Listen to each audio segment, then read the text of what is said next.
Hey everyone, Miss Fisher here, and today we're going to be reading a story on Epic.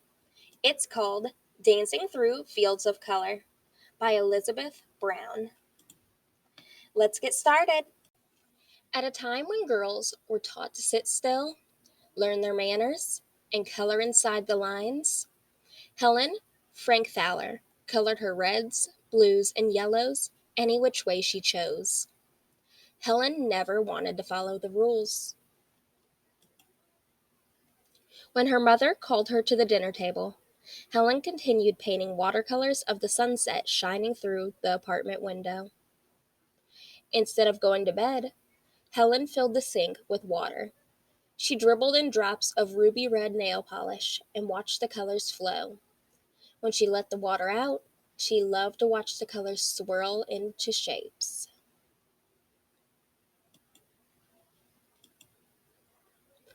During summer vacations, Helen let the waves whoosh and whirl her around, sailing her body through the tides. When her father called her ashore, she wanted to keep circling, twisting, floating, forever wrapped in the blue-green colors of the sea. While her older sisters were in school, Helen spent her days with her mother, who nurtured her dreams. Helen read and wrote stories, made collages, and created designs with glass beads, circles, hearts, and stars in brilliant colors. She painted pictures and cards for birthdays and anniversaries, filled with all the colors of happiness: purple, yellow, and pink. Helen's father worked long days as a judge. She couldn't wait for him to come home each day. He took her wherever she wanted to go. Most of all, Helen loved taking walks with her family in Central Park. She ran under the welcoming sky, waltzing, twirling, leaping across the lush green fields, and played hide and seek among the flowering trees. When it was time to go, Helen took the colored chalk she had stuffed into her coat pockets and drew a line from the front of the Metropolitan Museum of Art through the park, across the street, and through the crowds, around the corner, all the way home.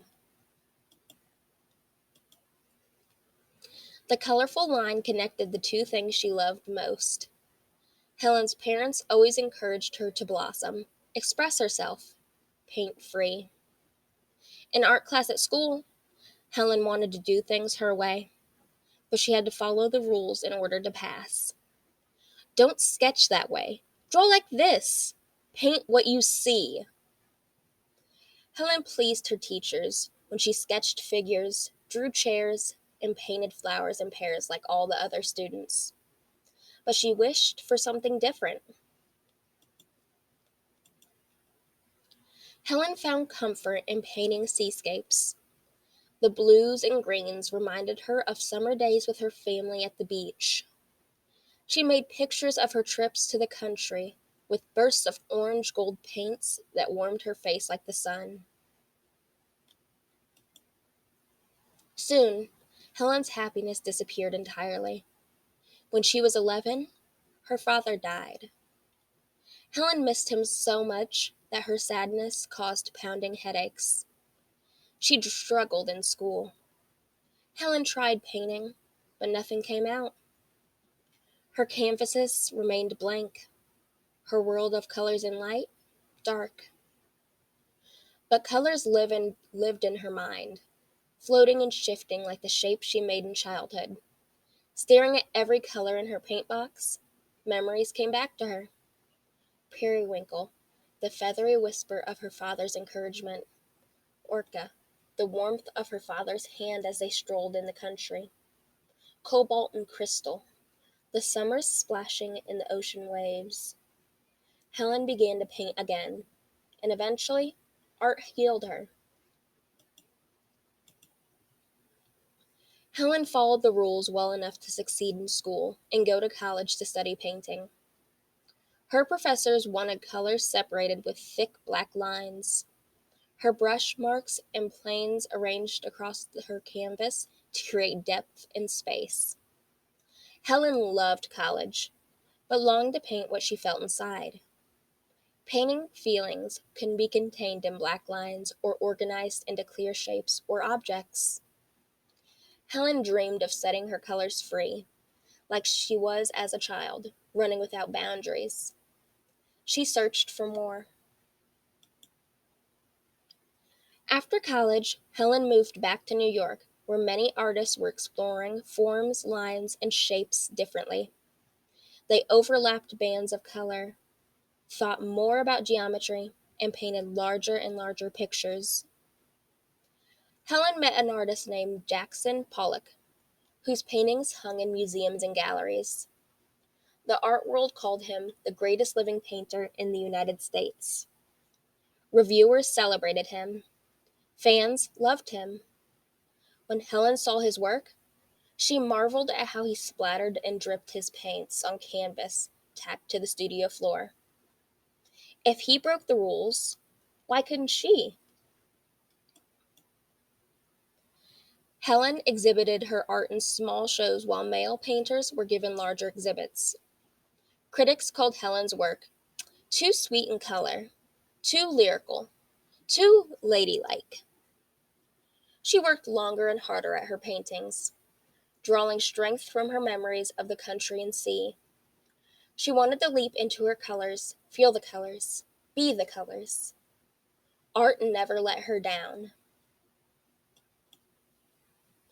Helen traveled to Nova Scotia to get away. As she walked through the fields, colors swirled around her.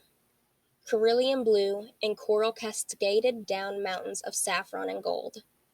Rose, pink, and lavender rippled across the sky.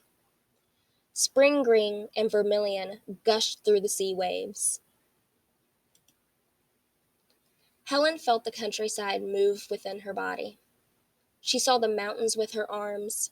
She heard the sea in her wrists. Could she paint the beauty she saw all around her? Could color be the painting? Helen grew brave. Back home in New York, Helen laid a huge canvas on the floor. She put down her brush.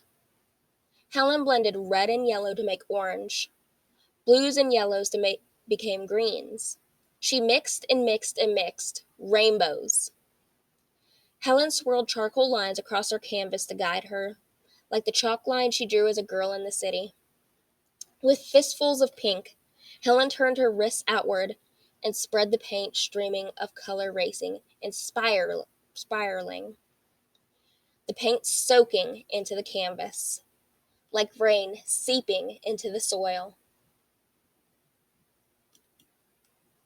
Helen grabbed a bucket of crimson and poured, setting her colors free. They ran and rushed. The colors turned into memories. Helen imagined the mountain peaks of Nova Scotia with her arms. She remembered the sea waves with her wrists. With a sweep of her arm, she splashed green like sea foam. Color jetted across the painting, merged and connected, like rivers into oceans. Colors into feelings. Wherever the paint landed was the perfect place to be. As her partner, Helen promenaded through puddles and pools of paints, pushing and pulling her colors together. Oranges and reds tangoed. Corals pirouetted. Pinks plied. Yellows and blues sashayed. Winding, turning, spinning.